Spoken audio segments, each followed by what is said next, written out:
하나님의 말씀 로마서 14장 7절부터 9절까지 같이 읽겠습니다. 시작. 우리 중에 누구든지 자기를 위하여 사는 자가 없고 자기를 위하여 죽는 자도 없도다.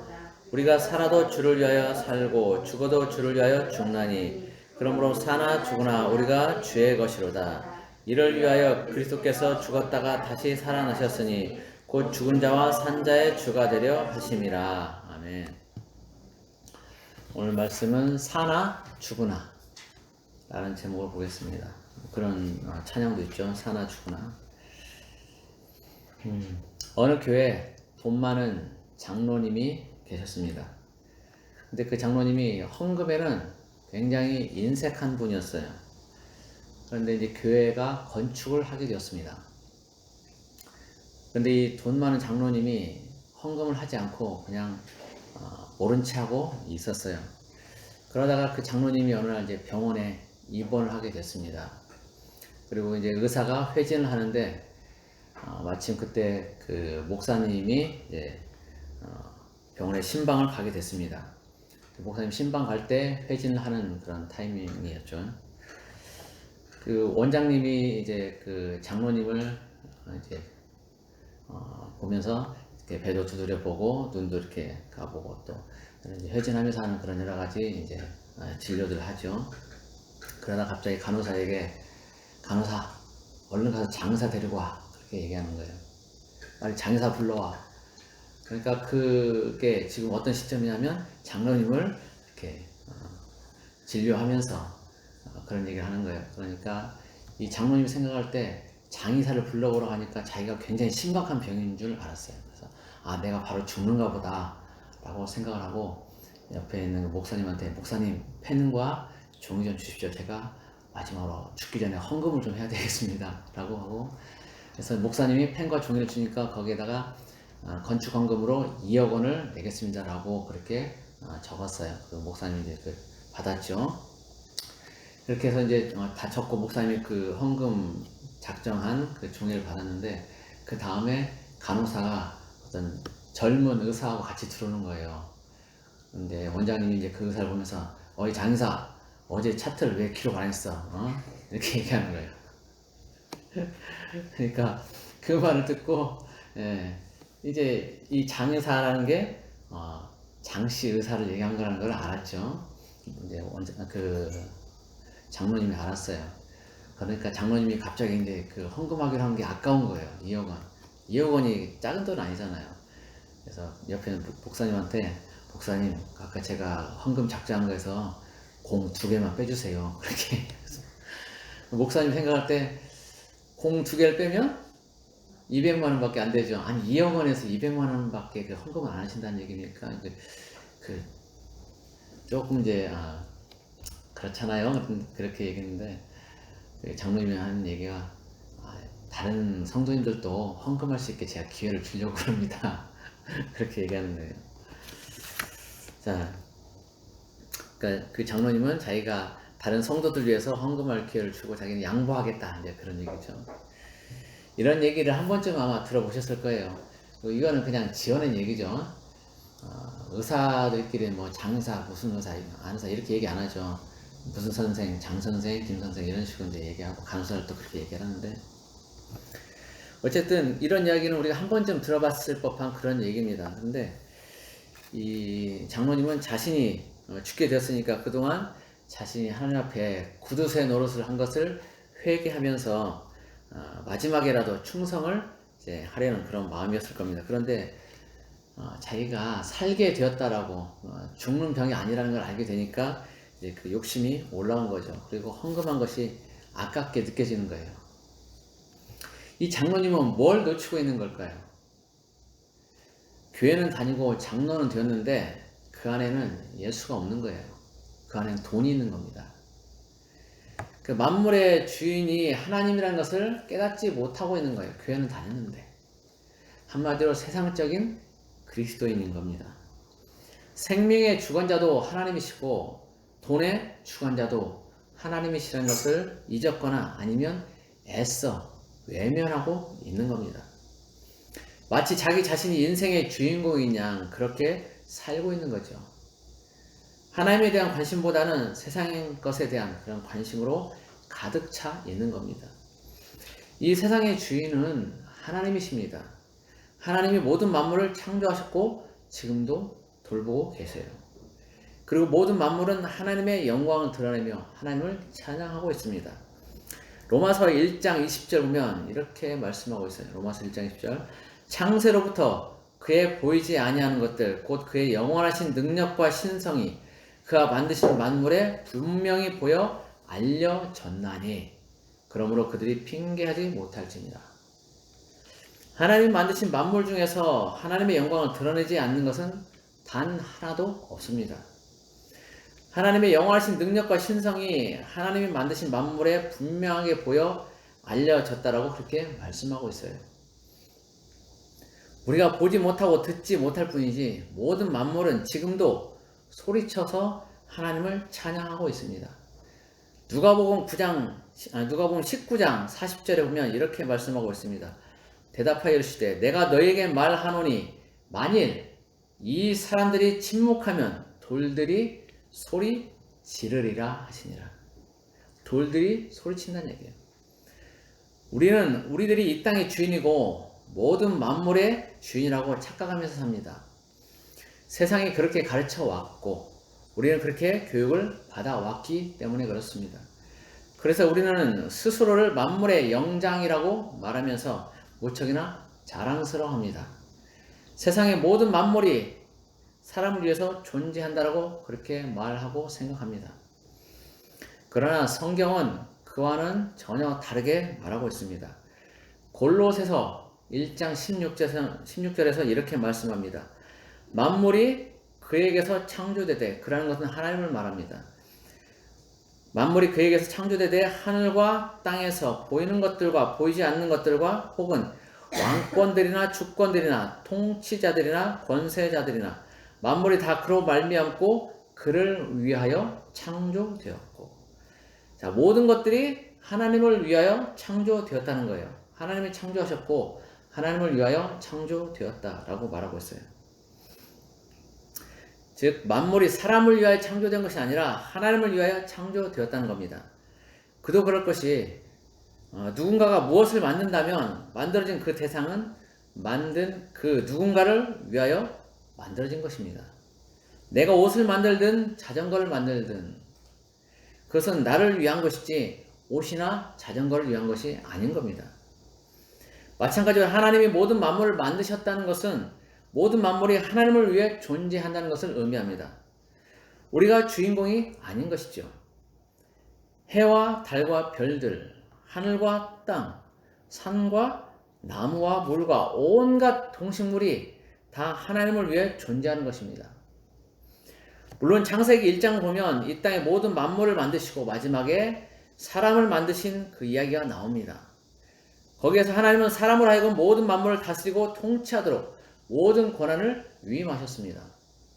그러나 그렇다 하더라도 그것은 오로지 관리 차원에서 일일 뿐인 것입니다. 창조의 주체가 바뀐 것은 아닌 거죠. 사람에게 모든 것을 위임하셨다고 하더라도 여전히 창조의 주체는 하나님이시고 만물은 하나님을 위해 존재하는 겁니다.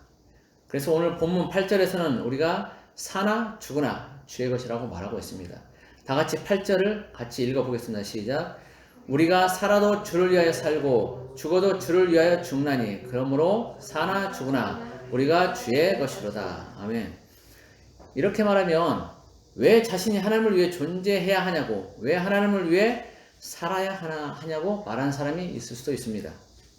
내 인생은 나의 것이라고 말하면서 자기 인생이니까 자기 마음대로 할 권리가 있다라고 말을 할 것입니다. 그런 사람에게 묻고 싶습니다. 당신이 스스로 태어났느냐고 말입니다.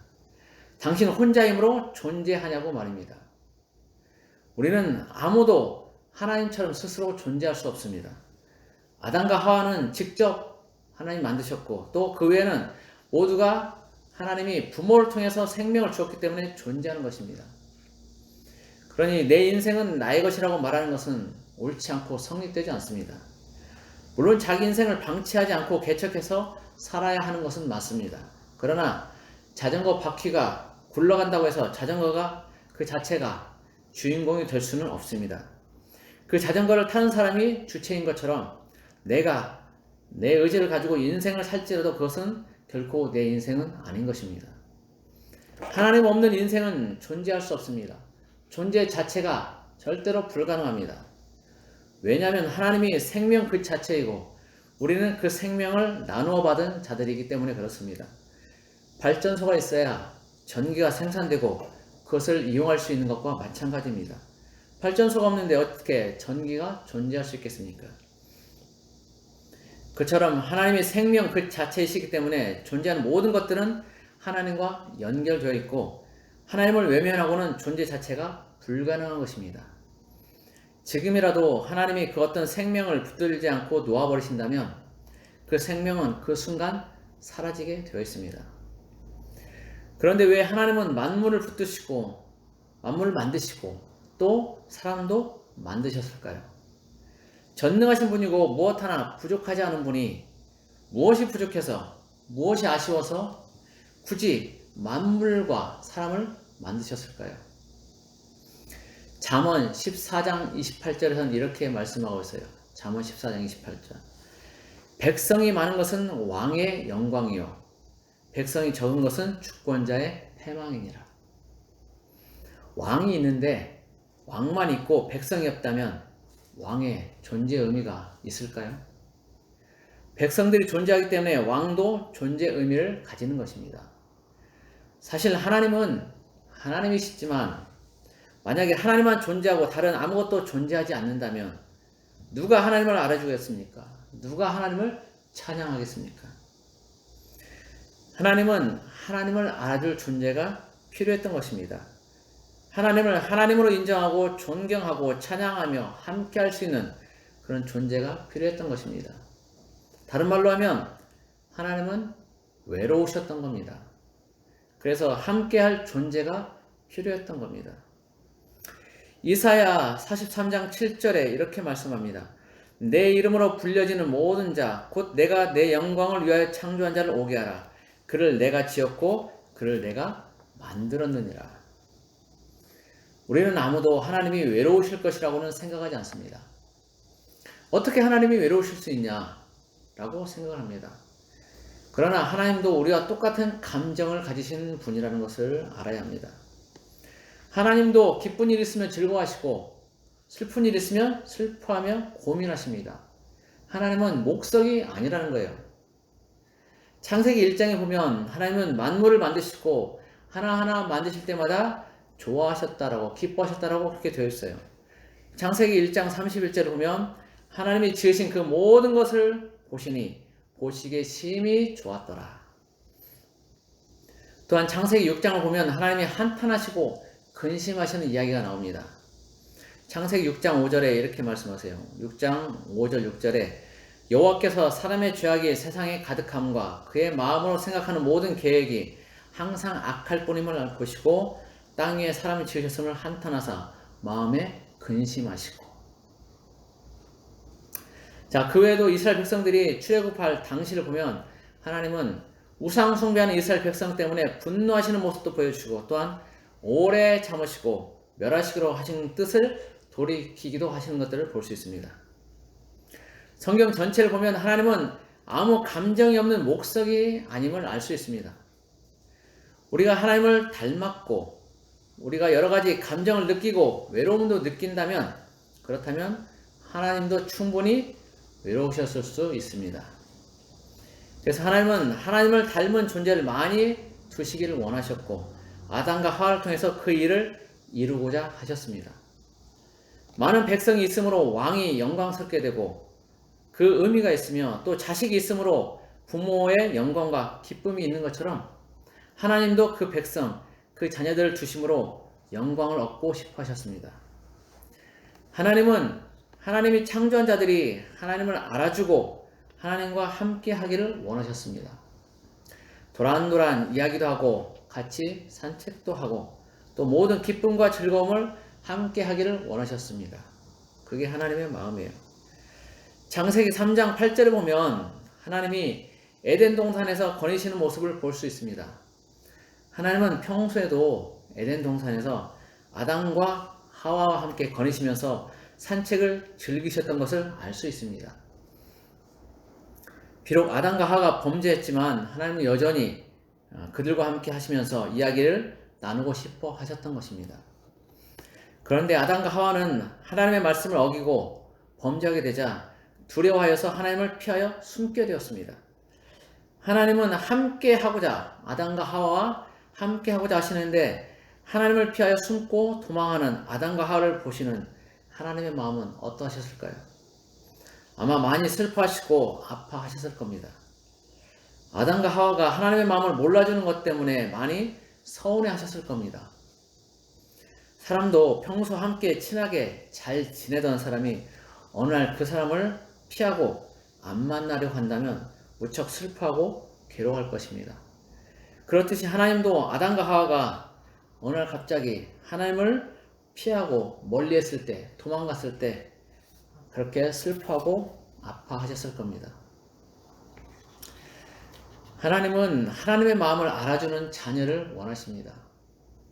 그래서 하나님과 함께 교제할 수 있는 자녀를 원하셨습니다. 그것도 아주 많이, 자녀들을 아주 많이 두기를 원하셨습니다.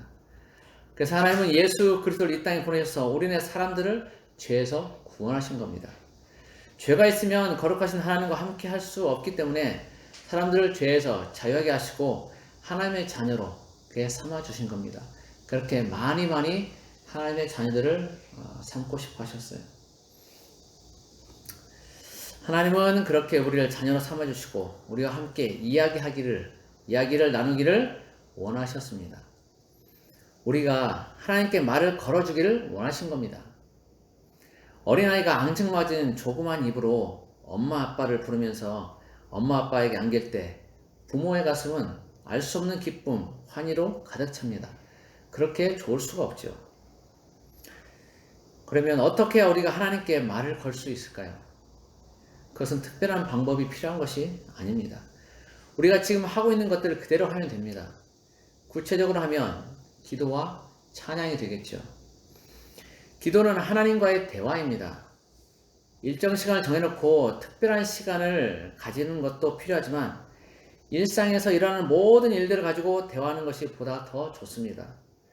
하나님은 우리가 미주알 고주알 하루 있었던 일들을 쫑알쫑알 다 말해주기를 원하십니다. 시간에 구애받지 않고 말입니다. 부모와 자식이 대화를 하는데 일정 시간을 정해놓고 그 시간만 대화한다는 것은 정상이 아니죠. 예를 들면 자식이 부모에게 어머니 아버지 저는 앞으로 어머니 아버지와 저녁 7시부터 9시까지만 대화를 하겠습니다. 그 나머지는 대화를 하지 않겠습니다. 이렇게 말을 한다면 그 자식이 제정신일까요? 좀 치료를 받아야 되겠죠. 대화라는 거는 그냥 시간 구애받지 않고 주제 구애받지 않고 그냥 얘기하는 겁니다. 하나님도 우리에게 그걸 원하시는 거예요. 우리가 하루 종일 있었던 일들을 그냥 쫑알쫑알 그때그때 그냥 얘기하기를 원하시는 거예요. 하나님은 그렇게 우리와 대화하기를 원하십니다. 시간에 구애받지 않고. 우리가 하나님께 기도할 때는 뭔가 달라고 하는 기도도 많이 하죠. 그리고 요청하는 기도도 많이 합니다. 그런 기도도 필요합니다. 그러나 일상에서 일어나는 일들을 그냥 있는 그대로 하나님 오늘 저 이런 일이 있었어요. 저런 일이 있었어요. 저 지금 뭐 하고 있어요. 이것저것 막 있는 그대로 순간순간 하나님께 말씀드리는 것도 굉장히 필요한 겁니다. 이렇게 기도를 하는 것이 필요하고 또 기도 외에 찬양도 하나님과 대화를 하는 겁니다. 찬양. 우리 찬양을 흔히 곡조 있는 기도라고 그렇게 얘기를 하죠. 찬양은 근데 일방적으로 하나님을 높이는 기도입니다. 하나님을 높이는 기도. 자녀들이 부모에게 엄마 아빠는 정말 멋있어요. 사랑이 참 많아요. 힘이 세요. 지혜가 많아요. 뭐든 참 잘하세요. 라는 등등등 그렇게 엄마 아빠를 높이는 그런 칭찬하는 그런 말들을 한다면 부모의 마음이 얼마나 기쁘겠습니까? 하나님도 마찬가지입니다. 우리가 하나님의 이름을 높이고 하나님을 칭찬한다면 하나님은 무척이나 기쁘고 행복해 하실 것입니다. 그런데 한 가지 알아야 할 것이 있습니다. 우리는 흔히 우리가 부르는 기독교의 모든 노래나 시등을 찬양이라고 그렇게 말하지만 엄밀히 말하면 모두가 찬양은 아닌 겁니다. 찬양은 특정 대상을 칭찬하거나 길이어 드러낸다는 의미가 있습니다. 즉 상대를 칭찬하거나 높이는 겁니다. 그러니까 하나님의 이름을 높이거나 칭찬하는 것이 찬양이고 그 외에 우리의 감정을 노래하거나 위로해주는 그런 것들, 이런 것들은 찬양이라고 할 수가 없는 거죠. 엄밀히 말하면 그냥 기독교의 노래나 시라고 말할 수 있는 겁니다. 물론 하나님께 올려드리는 것이니까 모두가 찬양이라고 말할 수도 있을 겁니다. 그러나 하나님이 대상이 아니라 회중이 대상인 것들은 분명하게 찬양이 될 수는 없습니다. 우리는 이런 것들을 구분해서 말해야 될 필요성이 있습니다. 그런데 오늘날 현대에서는 찬양이라는 말 속에 기독교의 모든 노래나 시 등을 지칭하는 의미가 있기 때문에 확대 적용해서 기독교의 모든 노래나 시 등을 찬양이라고 부르기도 합니다. 우리는 이처럼 기도와 찬양으로 하나님을 찾고 대화할 수 있습니다. 그때 하나님은 무척이나 기뻐하시고 행복해 하실 겁니다. 이쯤에서 우리는 우리의 존재의 목적을 다시 한번 상기할 필요가 있습니다. 오늘 본문 7절, 8절, 9절을 다시 한번 보겠습니다. 같이 읽겠습니다. 시작. 우리 중에 누구든지 자기를 위하여 사는 자가 없고 자기를 위하여 죽는 자도 없도다. 우리가 살아도 주를 위하여 살고 죽어도 주를 위하여 죽나니 그러므로 사나 죽으나 우리가 주의 것이로다. 이를 위하여 그리스도께서 죽었다가 다시 살아나셨으니 곧 죽은 자와 산 자의 주가 되려 하심이라. 우리는 피조물이고 하나님의 자녀로 지음받았습니다. 왕의 자녀가 되는 것도 엄청난 기쁨이고 특혜일 텐데 하물며 하나님의 자녀로 지음받았다는 것은 더 말할 것도 없습니다. 부디 우리의 지음받은 목적을 기억하고 날마다 기도와 찬양으로 하나님과 대화를 하며 하나님을 기쁘시게 하는 우리 모두가 되기를 예수 그리스도의 이름으로 축복합니다. 기도하겠습니다. 고마우신 하나님 아버지, 하나님이 모든 만물을 창조하셨고 지금도 붙들고 계심을 압니다. 그래서 우리가 오늘 또 일어나고 숨쉬며 활동할 수 있음을 압니다. 하나님, 모든 만물의 주인은 하나님이신 것을 우리가 기억하길 원합니다. 그리고 하나님은 외로우셔서 우리 만물과 사람을 만드시고 하나님과 함께 하시기를 원하셨던 것을 우리가 압니다. 하나님, 하나님의 외로움을 우리가 달래드리길 원합니다. 우리가 하나님과 함께 하길 원합니다. 하나님을 기쁘시게 하고 하나님의 이름을 높여드리길 원합니다. 하나님과 함께 산책도 하고 하나님과 함께 걸으며 하나님과 함께 대화하기도 원합니다. 하나님, 우리가 이 모든 것들을 일상생활에서 같이 하길 원합니다. 매일의 삶 중에서 일어나는 일들 주님께 얘기하며 주님의 이름을 높이는 그런 일들을 우리가 매일 매 순간 하길 원합니다. 그래서 하나님, 그 외로움을 우리가 달래드리며 우리 외로움도 하나님을 통해서 위로받기를 원합니다. 하나님, 우리의 교제가, 하나님과 함께하는 교제가 매일 삶 속에서 충만하게 풍성하게 일어나도록 도와주시옵소서. 그렇게 우리가 하길 원합니다. 감사하며 오늘 또 살아계시며 역사하시고 함께 하시는 주님 예수 그리스도의 이름으로 기도드립니다. 아멘.